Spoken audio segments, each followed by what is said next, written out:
রূপগঞ্জ উপজেলা পরিষদ নির্বাচনে চেয়ারম্যান প্রার্থী আলহাজ হাবিবুর রহমান হাবিবের দোয়াত কলম প্রতীকের পক্ষে ভোট চেয়ে গণসংযোগ করেছে আওয়ামী লীগ ও সহযোগী সংগঠনের নেতাকর্মীরা। মঙ্গলবার বিকেলে উপজেলার দাউদপুর ইউনিয়নের বিভিন্ন এলাকায় গণসংযোগ করেন তারা। গণসংযোগে নেতৃত্ব দেন রূপগঞ্জ উপজেলা আওয়ামী লীগের সহসভাপতি ও গাজী গ্রুপের ব্যবস্থাপনা পরিচালক গাজী গোলাম মর্তুজা পাপ্পা। নারায়ণগঞ্জ থেকে আশিকুর রহমান হান্নানের রিপোর্ট, জানাচ্ছেন ফরিদুর রহমান। নারায়ণগঞ্জের রূপগঞ্জ উপজেলার দাউদপুর ইউনিয়নের কালনী, বেলদি, দুয়ারা, পুটিনা, দেবই, কাদিরবাগ সহ বিভিন্ন এলাকায় রূপগঞ্জ উপজেলা পরিষদ নির্বাচনে চেয়ারম্যান প্রার্থী আলহাজ হাবিবুর রহমান হাবিবের দোয়াত কলম প্রতীকে ভোট চেয়ে গণসংযোগ করেছেন আওয়ামী লীগ ও সহযোগী সংগঠনের নেতাকর্মীরা।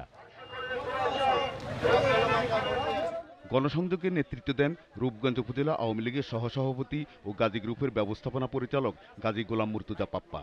সে সময় তিনি ভোটারদের উদ্দেশ্যে বলেন, রূপগঞ্জের উন্নয়নের ধারা অব্যাহত রাখতে দোয়াত কলমে ভোট দেওয়ার আহ্বান জানান। তো আমার বিশ্বাস যে আমরা যে শঙ্কিত ছিলাম যে ভোটাররা আসবেন না, আসলে দেখা যাচ্ছে যে প্রচুর ভোটাররা ইনশাল্লাহ ভোট কেন্দ্রে যে দোয়াত কলম মার্কায় ইনশাল্লাহ হাবিব ভাইকে ভোট দিবে এবং বেশিরভাগ দেখা যাবে যে মা বোনরাই বেশি ভোটটা দিবে ইনশাল্লাহ। নির্বাচনের জয়ের ব্যাপারে শতভাগ আশাবাদ ব্যক্ত করে রূপগঞ্জ উপজেলা পরিষদ নির্বাচনে চেয়ারম্যান প্রার্থী আলহাজ হাবিবুর রহমান হাবিব বলেন, তাকে নির্বাচিত করা হলে উন্নয়নের ধারা অব্যাহত রাখবেন। দাউদপুরের মানুষ যেভাবে আমার গ্রহণ করেছে, তারা খুব ভালোভাবে গ্রহণ করেছে। আমি জয়ের ব্যাপারে শতভাগ আশাবাদী ইনশাল্লাহ।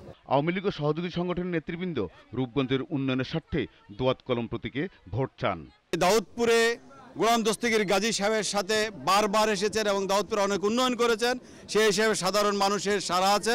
আমরা সকাল থেকেই স্বতঃস্ফূর্তভাবে আমরা গণসংযোগ করে থাকি। 21 তারিখ সারাদিন দাউদপুরের মানুষ দোয়াত কলম মার্কায় ভোট দিয়ে আবারও প্রমাণ করবে দাউদপুরবাসী গাজীকে কতটুকু ভালোবাসে। আগামী 21 মে অনুষ্ঠিত হবে রূপগঞ্জ উপজেলা পরিষদ নির্বাচন।